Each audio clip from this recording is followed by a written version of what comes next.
Hey everyone, आज से कुछ दिन पहले मैंने इमैकुलेट मूवी देखा और ये मूवी काफ़ी अंडररेटेड है। इस मूवी का जॉनरा यानी कि ये मूवी साइकोलॉजिकल हॉरर मूवी पे बेस्ड है और ये मूवी बहुत सही है, मतलब कि बहुत ही सही है। मैं IMDb का बात नहीं करूंगा कि इस मूवी को कितना मिला है कितना नहीं मिला है, क्योंकि मैं कोई भी मूवी IMDb की रेटिंग से नहीं देखता।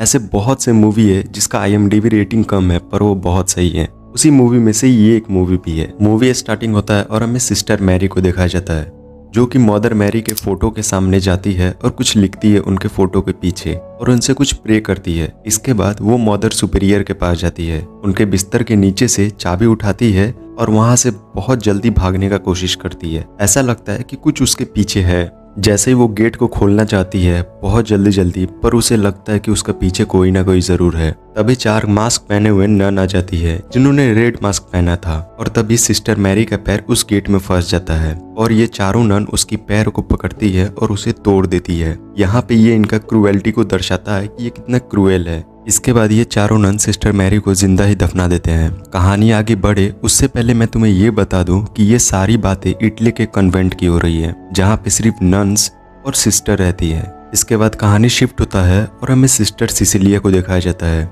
जो कि US से इटली स्पेशली उस कन्वेंट को ज्वाइन करने के लिए आई थी। सिस्टर सिसिलिया की मैं तुम्हें बात बताऊं तो ये जब 12 साल की थी तब ये एक फ्रोजन लेक में डूब गई थी और डॉक्टर ने ये कह दिया था कि अब जिंदा नहीं बचने वाली, क्योंकि उसका 7 मिनट तक सांस नहीं चल रहा था और अचानक से इसका सांस चलने लगा, जिसके चलते इसने ये समझा कि उसे ये जीवन दान ईसा मसीह के चलते मिला है और अब से वो अपना सारा जिंदगी ईसा मसीह के नाम पे कर देगी। इसी के चलते वो उस कॉन्वेंट में ज्वाइन होना चाह रही थी ताकि वो अपना सारा जिंदगी ईसा मसीह के नाम कर दे और उनकी सेवा में लगा दे। सिस्टर सिसिलिया जब एयरपोर्ट पे थी तो उसे रिसीव करने के लिए एंजो आया हुआ था। एंजो सिस्टर सिसिलिया को रिसीव करता है और उसे कॉन्वेंट में लेके जाता है। सिस्टर सिसिलिया जब कॉन्वेंट में पहुंचती है तो उसकी सबसे पहले मुलाकात मदर सुपीरियर से होती है और मदर सुपीरियर उसे देख के बहुत खुश होती है। मदर सुपीरियर सिस्टर सिसिलिया से बहुत कुछ कह रही थी पर सिस्टर सिसिलिया को कुछ समझ में नहीं आ रहा था, क्योंकि उस कॉन्वेंट में अधिकतम लोग इटली में बात कर रहे थे और 2-4 लोग ही ऐसे थे जिन्हें इंग्लिश समझ में आता था और वो इंग्लिश बोल भी पाते थे। उन्हीं में से एक थी सिस्टर इसाबेल जो कि सिस्टर सिसिलिया को देखे काफी खुश नहीं थी। तभी मदर सुपीरियर सिस्टर इसाबेल से ये कहती है कि सिस्टर सिसिलिया को उनके कमरे में लेके जाओ और इन्हें कॉन्वेंट के बारे में बताओ और सिस्टर इसाबेल भी यही करती है। सिस्टर इसाबेल सिस्टर सिसिलिया को कॉन्वेंट के बारे में बता रही होती है। वो बताती है कि इस कॉन्वेंट में बहुत सारे बुजुर्ग नन हैं और हम सभी सिस्टर्स का काम ये है कि हम इन नन का ध्यान रखें और इनका अच्छे से ख्याल रखें, क्योंकि इनमें से अधिकतम नन्स पागल हैं या अपने मरने का वेट कर रहे हैं। इन्हें इस कन्वेंट में रखा ही इसलिए गया है ताकि अपनी जिंदगी की आखिरी पल को खुशी से जी सके। इसके बाद इसाबेल सिसिलिया को उसके कमरे में लेके जाती है और उससे ये कहती है कि आज रात वाव लेने की जरूरत नहीं है, यानी कि शपथ लेने की जरूरत नहीं है। ईश्वर तुम्हें माफ कर देंगे और तुम यहाँ से चली जाओ। पर सिस्टर सिसिलिया ये कहती है कि नहीं, मैं इस काम के लिए रेडी हूँ और मेरा आने का मकसद ही ये था। ये सुनने के बाद सिस्टर इसाबेल गुस्से से चली जाती है वहाँ से। तभी सिस्टर सिसिलिया मिलती है सिस्टर गुएन से जो कि छुप के सिगरेट पी रही थी और उसे कुछ गॉड में दिलचस्पी भी नहीं होता है। उसने कहा कि उसका इस कॉन्वेंट में ज्वाइन होने का मेन पर्पस ये था कि उसे मुफ्त का खाना और रहने के लिए बस जगह मिल जाए। इसके बाद रात को सेरेमनी होता है जहां सिस्टर सिसिलिया फादर सेल से मिलती है। फादर सेल ने ही सिस्टर सिसिलिया को इस कॉन्वेंट में ज्वाइन होने के लिए इन्विटेशन भेजा था। इसके बाद सीनियर फादर की रिंग को चूमकर सिस्टर सिसिलिया ने वाव ले लिए और उसे मिल गई रोजरी, यानी कि अब वो एक नन बन चुकी थी। इसका मतलब ये था कि वो चाह कर भी इस कॉन्वेंट को छोड़कर अब नहीं जा सकती थी।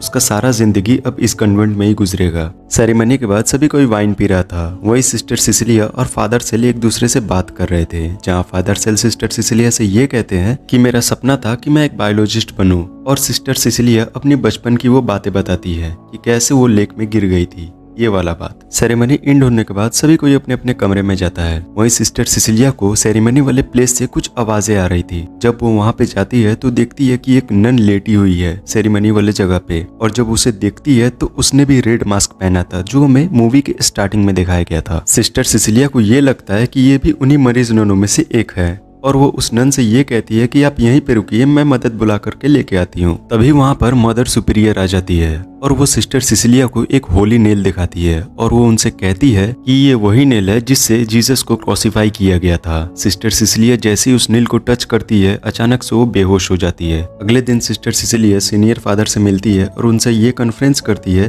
कि मैंने जो भी किया वो गलत था, मुझे ज्यादा वाइन नहीं पीना चाहिए जिसके चलते मैं शर्मिंदा हूँ आपसे। ये सब बोल रही थी, उसे लगा कि कुछ सीनियर फादर कहेंगे पर वो कुछ बोलते नहीं है। वो अचानक से वहाँ से चले जाते हैं। तभी वॉल से एक हाथ आता है और सिस्टर सिसिलिया को अपनी ओर खींच लेता है। इसके बाद सिस्टर सिसिलिया देखती है कि वो बेड पर लेटी हुई है और उसके अगल बगल वही सारी नर्स है जिन्होंने रेड मास्क पहनी है और वो पता नहीं सिस्टर सिसिलिया के साथ क्या क्या कर रही थी। पर तभी अचानक से सिस्टर सिसिलिया का नींद खुलता है, यानी कि उसे लगता है कि ये सब सपना था। इसके अगले दिन सिस्टर सिसिलिया का नया लाइफ स्टार्ट होता है, यानी कि उसे सिखाया जाता है कि कपड़े कैसे धोए जाते हैं, चिकन को कैसे काटा जाता है और बाकी जितने भी मरीज हैं उनका ख्याल कैसे रखा जाए। और सिस्टर सिसिलिया को सबसे ज्यादा तकलीफ चिकन को काटने में हो रहा था। पर तभी इन सभी को ये पता चलता है कि एक एल्डर नन का मौत हो चुका है, जिससे सभी लोग उदास हो जाते हैं। पर सिस्टर सिसिलिया कुछ ज्यादा ही उदास थी। बाकी लोग नॉर्मल थे क्योंकि उन्हें पता था कि ये कॉन्वेंट बनाया इसलिए गया है ताकि यहाँ पे जितने भी नर्सें हैं वो आराम से मर सके। यहाँ पर जितने भी पेशेंट थे उनका देख रेख करने का काम एक डॉक्टर का था, जिनका नाम डॉक्टर गैलो था। डॉक्टर गैलो थर्सडे टू सैटरडे इस कॉन्वेंट में नहीं रहते थे। उस टाइम पे वो अपने हॉस्पिटल में डिलीवरी कराते थे। इसके बाद रात होता है और सभी कोई अपने अपने रूम पे चला जाता है सोने के लिए।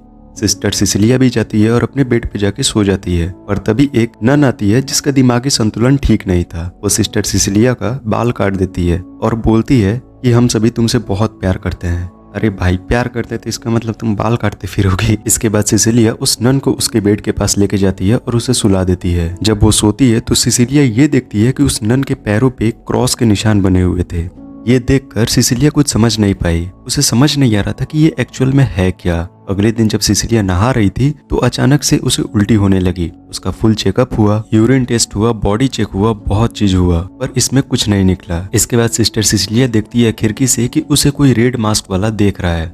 जैसे वो खिड़की के पास जाती है तभी एक रेमंड बर्ड आता है और उस खिड़की से टकरा के मर जाता है। वो कुछ सोच ही पाती तभी उसे अचानक से एक मीटिंग के लिए बुलाया जाता है, जिसमें मदर सुपीरियर, फादर सेल और वो डॉक्टर थे। फादर सुपीरियर सिस्टर सिसिलिया से ये कहते हैं कि तुम्हें वो सारे नियम याद है जो तुमने वो से पहले लिए थे। सिस्टर सिसिलिया कहती है हाँ मुझे अच्छे से याद है। फिर फादर सुपीरियर ये कहते हैं कि फिर तुमने संबंध क्यों बनाए। ये सुन के सिस्टर सिसिलिया ये कहती है कि मैं किसी के साथ संबंध नहीं बनाई, ना ही पहले बनाई थी ना ही अब बनाई हूँ। डॉक्टर भी इस चीज को कंफर्म करते हुए ये कहते हैं कि इसका हाइमन भी ठीक है, ये अभी तक वर्जिन है। ये सब सुनने के बाद सबके चेहरे अचानक से खिल उठते हैं। यहाँ सिस्टर सिसिलिया को कुछ समझ में नहीं आ रहा था कि उसके साथ हुआ क्या। और तभी इस फादर सेल उससे ये कहते हैं कि तुम प्रेग्नेंट हो, तुम दुनिया की ऐसी पहली औरत हो जो वर्जिन होकर भी प्रेग्नेंट हो गई। ये किसी चमत्कार से कम नहीं, यानी कि तुम्हारे अंदर जो बच्चा है वो जीसस क्राइस्ट का रूप है। और तुमने ही कहा था ना कि भगवान ने तुम्हें किस पर्पस के लिए रखा है, तो शायद तुम्हारा यही पर्पस है। इस इंसिडेंट के बाद सिसिलिया का लाइफ बिल्कुल बदल गया था। कॉन्वेंट में जितने भी अब नन्स थी और सिस्टर्स थी वो सारे प्रे करते सिसिलिया के लिए, सिवाय ग्वेन और सिस्टर इसाबेल को छोड़कर। ग्वेन को सिस्टर सिसिलिया का परवाह था और सिस्टर इसाबेल सिस्टर सिसिलिया से जलती थी। देखते ही देखते 6 महीने गुजर जाते हैं और अब सिस्टर सिसिलिया का हेल्थ धीरे धीरे खराब होने लगा था। यानी कि एक बार वो जब उल्टी कर रही थी तो उसके साथ साथ उसका एक दांत भी टूटकर बाहर आ गया था। इसके बाद जब सिसिलिया ब्रेकफास्ट के लिए जाती है तो जितने भी सिस्टर्स और नन थे वो सारे रिस्पेक्ट में खड़े हो जाते हैं, सिवाय ग्वेन और इसाबेल को छोड़कर। ग्वेन को पहले से ही गॉड के ऊपर ट्रस्ट नहीं था और इसाबेल को ये लगता था कि वो सिस्टर सिलिसिया से बेहतर है, और इसका सबूत भी हमें बहुत जल्दी मिल गया। एक बार जब सिस्टर सिलिसिया बाथटब में नहा रही थी तभी अचानक से वहाँ पे इसाबेल आ जाती है और उसे गला घोट के मारने का ट्राई करती है। पर तभी बाकी के सिस्टर्स आ जाती है और सिस्टर सिलिसिया को बचा लेती है। सिस्टर इसाबेल को वहां से लेके जाया जाता है और वो जाते जाते ये कहती है कि तुम्हारा जो जगह वो मेरा होना चाहिए था, उन्होंने मेरे साथ गलत किया, उन्हें एक बार और ट्राई करना चाहिए था। सिलिसिया को इसाबेल का कुछ बात समझ में नहीं आ रहा था कि एक्चुअल में वो कहना क्या चाहती है। इसके बाद सिस्टर सिलिसिया का चेकअप होता है कि उनका बेबी को कुछ प्रॉब्लम तो नहीं हुआ, और डॉक्टर ये कहता है कि इनके अंदर जो बच्चा है वो बिल्कुल ठीक है। पर सिलिसिया ये कहती है कि नहीं, मैं ठीक नहीं हूँ, मेरा हेल्थ बहुत खराब हो रहा है धीरे धीरे, और मुझे हॉस्पिटल जाना है चेकअप कराने के लिए। मुझे यहाँ पे चेकअप नहीं करवाना है, मैं एक बार प्रॉपर हॉस्पिटल में जाना चाहती हूँ। और फादर सेल उनसे ये कहते हैं कि कॉन्वेंट में कोई भी आदमी बाहर नहीं जा सकता है, क्योंकि अगर मान लो तुम बाहर गई चेकअप कराने के लिए और डॉक्टर को ये जब पता चलेगा कि तुम वर्जिन होकर भी प्रेग्नेंट हो गई तो तुम्हारे ऊपर सोचो क्या क्या सवाल उठेंगे। ये सब सुनने के बाद सिस्टर सिलिसिया को ये लगता है कि फादर सेल सही कह रहे हैं। इसके बाद ये होता है कि सभी कोई अपने अपने काम पे चले जाते हैं। सिस्टर सिलिसिया भी जाती है, तभी वो देखती है कि सेकंड फ्लोर से उसे वही रेड मास्क वाली औरतें देख रही हैं और तभी अचानक से वहां से इसाबेल गिरती है। उसकी बुरी तरह से चेहरा किसी ने नोचा हुआ था, उसके हाथ पैर टूटे हुए थे, बहुत ही बदतर मौत दी गई थी उसे, ऐसा लग रहा था। इसके बाद सिस्टर इसाबेल का फ्यूनरल होता है जहां ग्वेन सिलिसिया के पास आती है और उसे ये कहती है कि तुम अपना आंखें खोलो, तुम्हें दिखाई नहीं दे रहा है कि ये कॉन्वेंट बहुत ही अजीब है, यहाँ पर कुछ ना कुछ गड़बड़ तो जरूर है। पर ये बातें फादर सेल सुन लेते हैं। पर सिस्टर ग्वेन सब किसी के सामने विरोध करने लगती है कि यहाँ जरूर कुछ ना कुछ गड़बड़ है, ये सब अचानक से नहीं हुआ, इसका किसी ने मर्डर किया। ये सब सिस्टर ग्वेन बोल ही रही थी कि तभी अचानक से बहुत सारी सिस्टर आ जाती है और ग्वेन को वहां से लेके चली जाती है।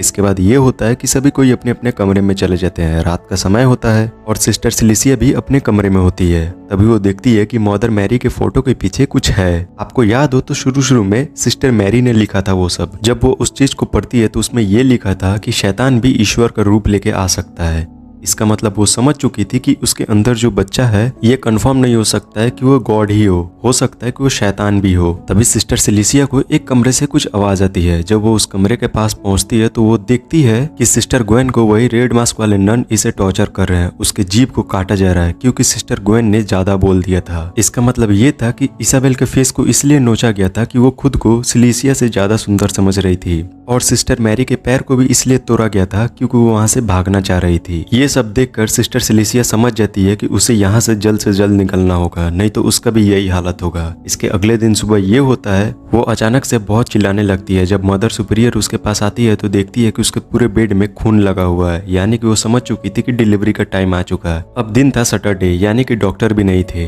इसका मतलब ये था कि फादर सेल सिस्टर सिलिसिया को लेके हॉस्पिटल जाने वाले थे। जैसे ही वो जा रहे थे तभी मदर सुपीरियर को ये पता चलता है कि ये खून सिस्टर सिलिसिया का नहीं बल्कि चिकन का था और वो ये सब प्लान करके यहाँ से निकलने के लिए की थी। इसके बाद होता ये है कि मदर सुपीरियर फादर सेल को कॉल करती है और उसे सब सच सच बता देती है और ये दोनों अभी भी गाड़ी में ही थे।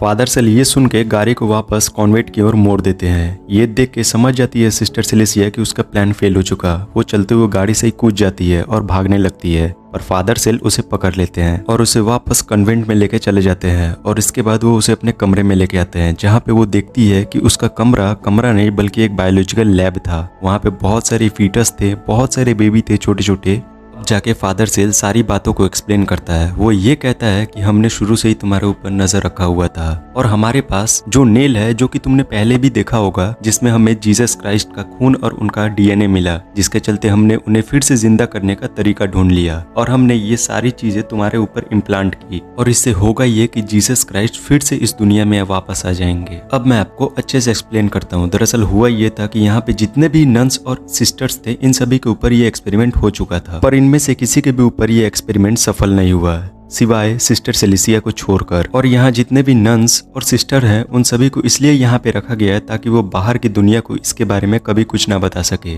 जिसके चलते वो सारी नन्स और सिस्टर यहीं पे मर जाती हैं। और अपने कहानी की आगे की तरफ बढ़ते हैं और आपको याद होगा कि यहाँ पे जो भी कोई गलती करता है उसे सजा जरूर मिलता है। अब सिस्टर सिलिसिया ने भी भागने की कोशिश की थी पर उनके अंदर जीसस क्राइस्ट थे, जिसके चलते वो उसे कुछ सजा नहीं दे सकते थे। पर फिर भी आग में निकली हुई क्रॉस को सिस्टर सिलिसिया के पैरों में लगा दिया जाता है और उसे वही निशान दिया जाता है जो हमने मूवी के स्टार्टिंग में निशान देखा था। अब सिस्टर सिलिसिया किसी हालत में नहीं थी, यानी कि वो एकदम कमजोर पड़ चुकी थी। इसके बाद उन्हें उसके बेड पे लेटा दिया जाता है और मदर सुपीरियर भी उसके बगल में होती है। पर तभी सिस्टर सिलिसिया बगल में रखे हुए क्रॉस को उठाती है और उससे मदर सुपीरियर को मार देती है और उसे इतना मारती है कि उसका पूरा चेहरा बिगाड़ देती है और उसे वहीं पे खत्म करके आगे बढ़ती है। इसके बाद वो फादर सुपीरियर को भी वैसे ही मारती है। इसके बाद वो फादर सेल के लैब में जाती है और वहाँ पूरा इथेनॉल को फेंक देती है। पर तभी फादर सेल वहाँ पे आ जाते हैं और उसे कहते हैं कि तुम ये सब मत करो, पर ये बिना सोचे समझे वो वहाँ पे आग लगा देती है और फादर सेल को भी दरवाजे में बंद करके बाहर आ जाती है। इससे होता ये है कि आग में फादर सेल भी जल जाते हैं और पूरा लैब भी तबाह हो जाता है। अब उसे ये लगता है कि फादर सेल मर चुके हैं, पर तभी फादर सेल दरवाजे से बाहर निकलते हैं और वो सिस्टर सेलेसिया पे हमला करते हैं। सिस्टर सेलेसिया कैसे तैसे करके वहां से निकल जाती है और वो कॉन्वेंट के नीचे वाले फ्लोर पे आती है, यानी कि जो सबसे ग्राउंड फ्लोर होता है जहाँ पे कुछ नहीं था, यानी कि एक गुफा था सिर्फ। वहां पर जब जाती है तो वो देखती है कि वहां पर ग्वेन का लाश पड़ा हुआ है और वो वहां से जैसे निकलने ही वाली थी कि तभी फादर सेल वहां पे आ जाते हैं और वो उसके ऊपर बैठ जाते हैं और उसके पेट को जबरदस्ती काटना चालू कर देते हैं ताकि वो जीसस क्राइस्ट को बाहर निकाल सके। सिस्टर सेलेसिया दर्द से चिल्ला रही थी, पर उसके हाथ में जो हॉली क्रॉस था वो उसे लेती है और फादर सेल के गर्दन में डाल देती है, जिससे होता यह है कि फादर सेल का वहीं पे मौत हो जाता है। इसके बाद वो गुफा से बाहर निकलती है, यानी कि वो अब कॉन्वेंट से बाहर आ चुकी थी और बहुत जोर से पुश करती है ताकि उसके अंदर जो बच्चा है वो बाहर निकल आए। और ऐसा ही होता है, उसके अंदर जो बच्चा था वो बाहर आ जाता है, पर वो उसे देखती है और समझ जाती है कि ये जीसस क्राइस्ट नहीं हो सकता बल्कि ये शैतान है। इसके बाद वो बगल में रखे हुए एक पत्थर को उठाती है और उससे उस बच्चे को मार देती है और इसके बाद वो वहां से आगे निकल जाती है। सो हमारा मूवी का एंड यहीं पे होता है। वीडियो कैसा लगा कमेंट करके जरूर बताना और अगर आपको कोई सजेशन देना हो तो कमेंट में जरूर बताना। Thank you.